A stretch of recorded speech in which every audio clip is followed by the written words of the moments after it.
आज के समय में हम ये देख रहे हैं कि हमारे जो देश के युवा हैं या हमारे आसपास के लोगों में भी हम देख सकते हैं कि अगर हमारी सनातन संस्कृति के वो लोग जो हमारी परिवार का हिस्सा हैं, आज के समय में अपनी ही संस्कृति से विमुख होते जा रहे हैं। जैसे कि हम एक एग्ज़ाम्पल के ज़रिए से समझ सकते हैं कि एक समय हुआ करता था जब हमारे जो गुरुजन हैं उनका दर्जा सबसे ऊपर हुआ करता था और अपनी जितनी भी कमाई होती थी या कुछ भी, उसका 1% हिस्सा हम अपने गुरुजन के लिए, हमारे मंदिर की सेवा के लिए दिया करते थे। लेकिन आज का समय ऐसा आ गया है कि हमारी जो यूथ है या आज के समय के जो लोग हैं वो इन चीज़ों से विमुख से हो गए हैं। वो अपनी ही संस्कृति को सही से जानते नहीं हैं। इस समय हम हमारे ऐसे ही एक शक्तिपीठ के पास खड़े हुए हैं, हमारी चंडी महारानी के ठीक पास हम इस टाइम हैं और इस समय हम समझेंगे हमारे चंडी मंदिर के पंडित जी से कि किस तरह से आज के जो युवा हैं वो हमारी संस्कृति को समझें और उसे जीवन में अपनाएं।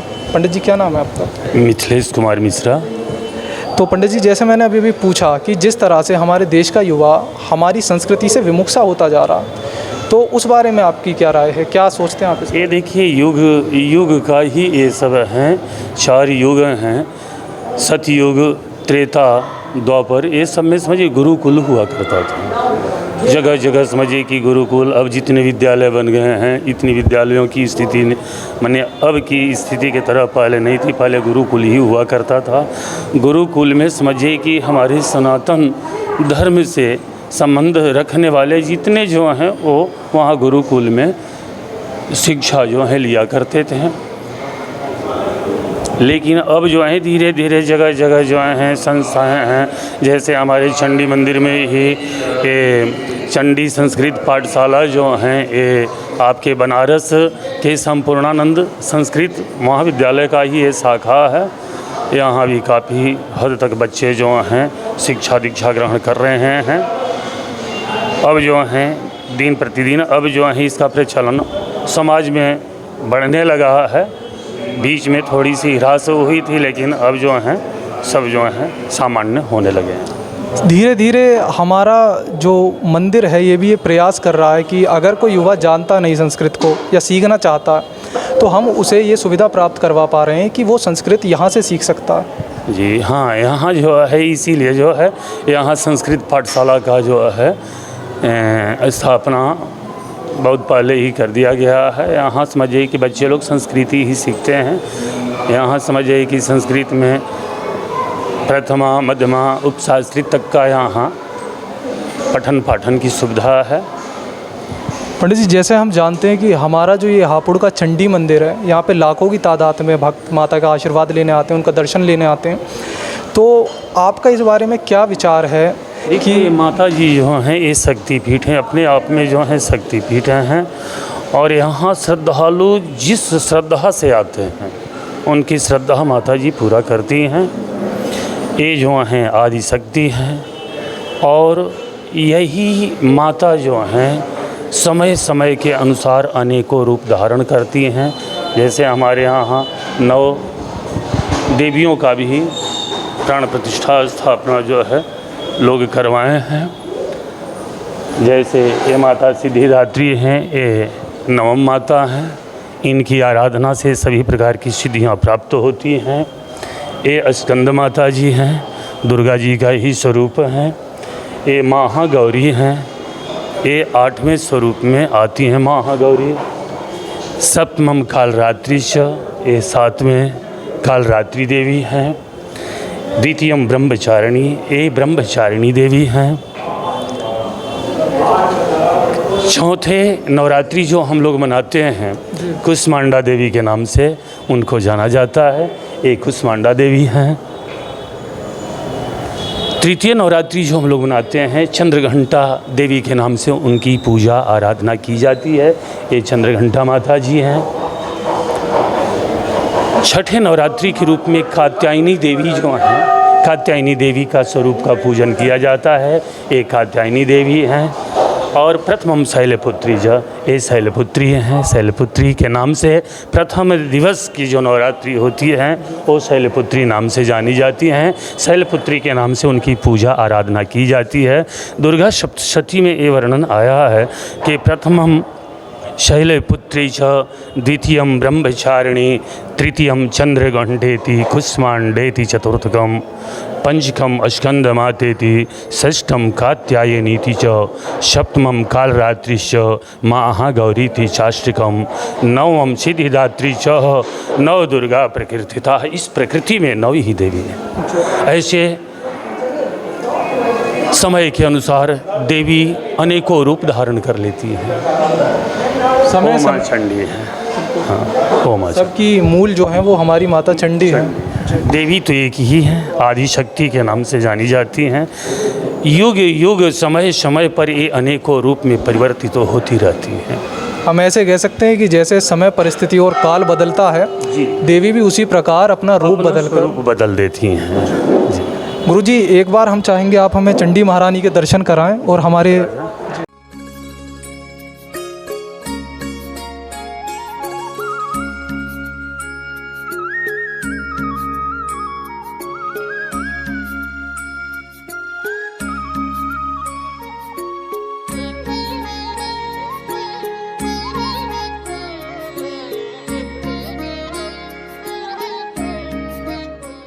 गुरुजी, जैसे हम जानते हैं कि लाखों भक्त माता के दर्शन के लिए हर वर्ष यहाँ पर आते हैं, तो हम इस मंदिर का इतिहास थोड़ा जानना चाहेंगे।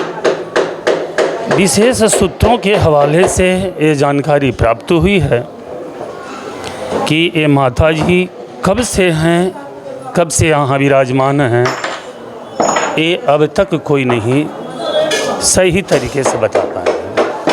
हाँ, इतना ज़रूर है कि ये भवन निर्माण हुए 200 वर्ष से ऊपर हो गए हैं। भवन निर्माण हुए विशेष सूत्रों के हवाले से भी जानकारी प्राप्त हुई है कि यहाँ पहले जंगल हुआ करता था, और जब माता जी का हम दोपहर में श्रृंगार करते हैं तो 2 शेर भी साथ में रखते हैं। तो पहले माता जी के लिए यहाँ पर जंगल जब हुआ करता था तो शेर भी आकर के यहाँ बैठा करते थे।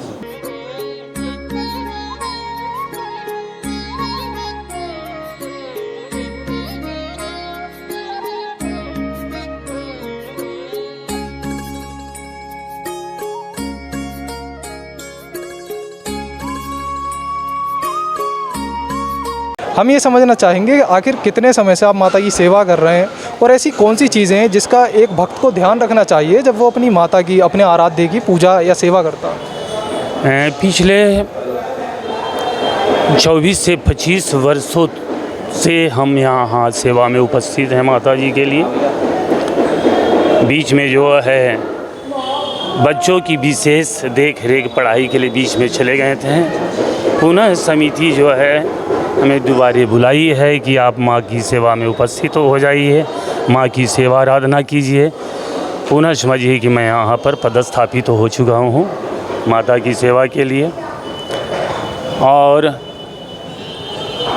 ये दरबार ऐसा है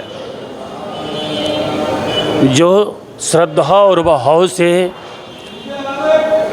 इनकी आराधना सेवा करता है, माँ उसे अपने पास बुलाते ही बुलाते हैं। गुरुजी, एक चीज़ हम ये समझना चाहेंगे कि यहाँ पे हमें पता चला कि मॉर्निंग में 5 बजे से आरतियाँ शुरू हो जाती हैं। यहाँ 5 समय की करके शयन तक 5 आरती का प्रचलन है।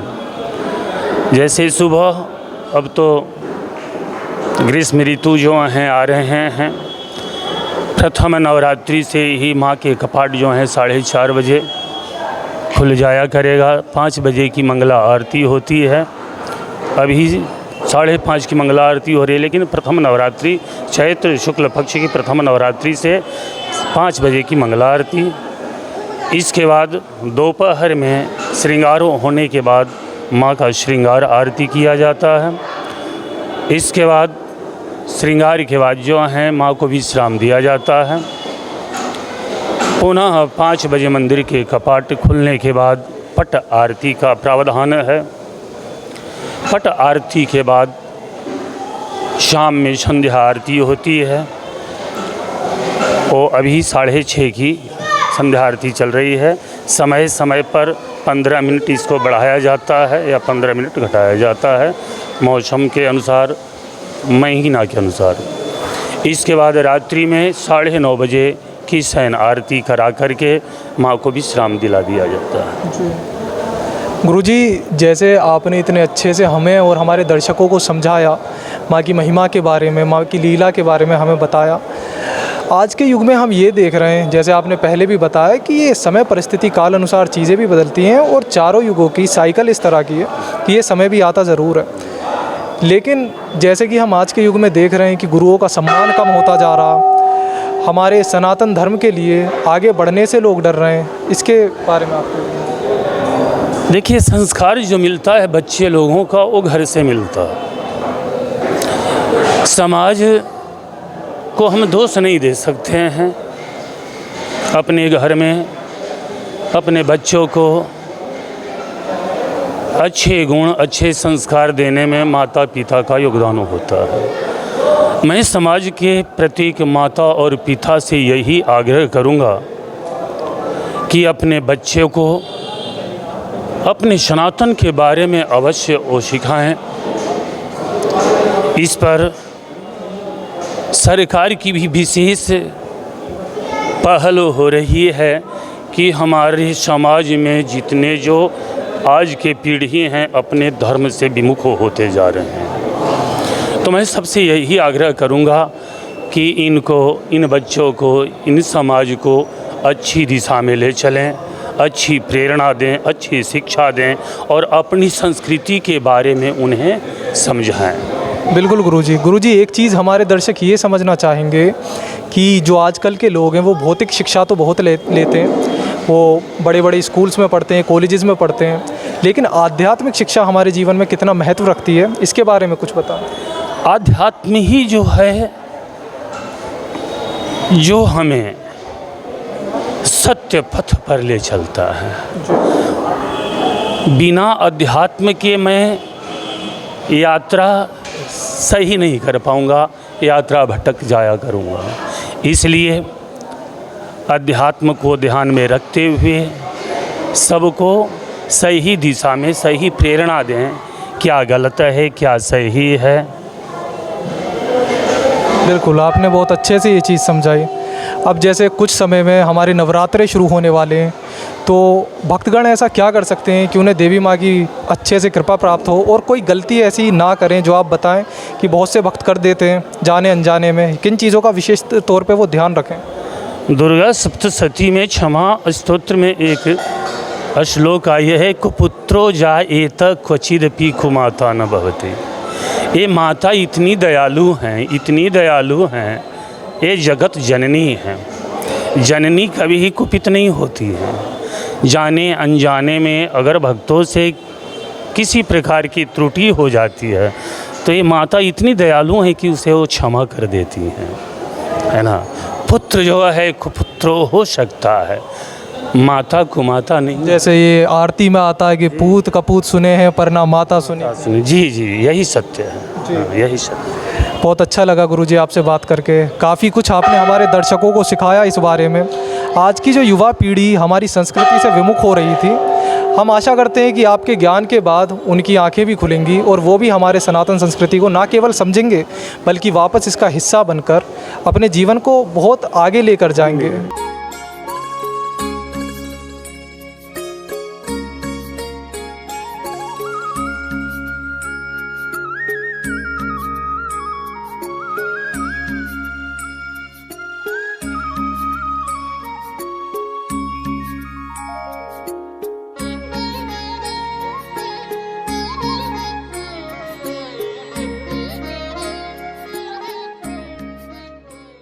हमारे मंदिर हमारी शिक्षा का केंद्र भी बन चुके हैं। यहाँ पे आकर छात्र अपने आध्यात्मिक जीवन में और प्रगति करते हैं। जैसा कि हम देखते हैं कि भौतिक जगत में लोग सांसारिक शिक्षा तो प्राप्त कर लेते हैं, लेकिन फिर भी डिप्रेशन, एंजाइटी, बहुत सी ऐसी समस्याओं का वो सामना करते हैं, जिसकी वजह से वो बहुत परेशान रहते हैं, हम ऐसा कह सकते हैं। हम एक एक करके हमारे चंडी मंदिर के गुरुकुल के छात्रों से जानेंगे कि किस तरह वो आध्यात्मिक शिक्षा ले रहे हैं और आध्यात्मिक शिक्षा से उन्हें जीवन में किस तरह आगे बढ़ने में मदद मिल रही है और कैसे वो डील करते हैं ऐसी समस्याओं से। नमस्कार सर। नमस्कार जी। क्या नाम है आपका? गोपाल मिश्रा। तो गोपाल सर, मैं आपसे जानना चाहूँगा, आप जैसे यहाँ चंडी मंदिर के गुरुकुल में शिक्षा ग्रहण कर रहे हैं, तो आध्यात्मिक शिक्षा लेकर आपको कैसा लग रहा है कि ये भौतिक शिक्षा से कितनी बेहतर है? बेहतर तो है ही क्योंकि ये आध्यात्मिक है, पर आध्यात्मिक शिक्षा किस तरीके से जीवन में आगे बढ़ने में हमें मदद करती है? आध्यात्मिक शिक्षा हमारे जीवन में बहुत ही लाभदायक है।